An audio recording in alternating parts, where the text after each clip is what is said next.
আবহাওয়ার অশনি সংকেত দিয়েছে আবহাওয়া দপ্তর। চলতি মাসেই দুরন্ত গতিতে ভয়ঙ্কর তাণ্ডবলীলা দেখাতে বাংলার দিকে ধেয়ে আসছে দানবীয় আকৃতির একটি শক্তিশালী ঘূর্ণিঝড়। রিপোর্ট বলছে আমফানের থেকেও শক্তিশালী হবে এই ঘূর্ণিঝড়। তবে প্রকৃতির এই মারাত্মক ধ্বংসলীলার জন্য ঠিক কতটা ক্ষয়ক্ষতির মুখে পড়তে চলেছে বাংলা? দুরন্ত গতিতে ধেয়ে আসা এই ঘূর্ণিঝড়টি কত কিলোমিটার গতিবেগে আছড়ে পড়তে চলেছে বাংলার বুকে? কোন জেলাগুলিতে হবে এর তাণ্ডবলীলা? কবে নাগাদ এই ভয়ঙ্কর ঘূর্ণিঝড়ের সম্মুখীন হতে চলেছে বঙ্গবাসী? এই নিয়ে কি জানা যাচ্ছে এই মুহূর্তে জানিয়ে দেব সম্পূর্ণ বিস্তারিত এই ভিডিওটির মাধ্যমে। জানতে হলে অবশ্যই ভিডিওটিকে প্রথম থেকে শেষ পর্যন্ত মনোযোগ সহকারে দেখবেন। এবং আপনারা যদি ঘূর্ণিঝড়ের বা আবহাওয়ার যে কোনো গুরুত্বপূর্ণ আপডেট প্রতিনিয়ত পেতে চান তাহলে অবশ্যই আমাদের চ্যানেলটিকে সাবস্ক্রাইব করবেন এবং পাশে থাকা বেল আইকনটিকে প্রেস করে রাখবেন। তো চলুন দেখে নেওয়া যাক। মে মাসের শেষে ফের ঘূর্ণিঝড়ের ভ্রুকুটি।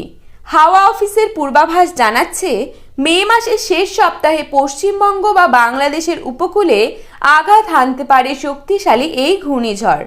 বাংলার উপকূলবর্তী জেলাগুলিতে এর প্রভাব পড়তে পারে বলে মনে করা হচ্ছে। ঘূর্ণিঝড়ের আদর্শ পরিবেশ তৈরি হয়েছে বঙ্গোপসাগরে। মনে করা হচ্ছে 20 মের মধ্যে গভীর নিম্নচাপে ঘনীভূত হয়ে ঘূর্ণিঝড়ের চেহারা নিতে পারে। তবে এর গতিপথ ও অভিমুখ কোন দিকে হতে পারে বলে তা এখনো জানা যায়নি। প্রাথমিকভাবে অনুমান আমফানের মতোই বিধ্বংসী হতে পারে এই ঘূর্ণিঝড়। তবে সেটি কতটা শক্তিশালী হবে বা আদৌ সুপার সাইক্লোনের রূপ নেবে কিনা তা পরবর্তী সময়ে আবহাওয়ার পরিস্থিতি দেখেই বোঝা যাবে বলে জানিয়েছেন আবহাওয়াবিদরা। বঙ্গোপসাগরে সাইক্লোন তৈরি হলে তার নাম হবে রেমাল। আবহাওয়ার প্রাথমিক পূর্বাভাস অনুসারে আগামী 20 মে দক্ষিণ বঙ্গোপসাগরে তৈরি হতে পারে একটি ঘূর্ণাবর্ত। সেটি সোজা উত্তর দিকে শক্তি বাড়াবে। 24 মে সেটি ঘূর্ণিঝড়ের আকার নিতে পারে। 25 মে সন্ধ্যের পর ঘূর্ণিঝড়টি পশ্চিমবঙ্গ বা বাংলাদেশের দিকে যেতে পারে। এই মে মাসটাই আমফানের মাস।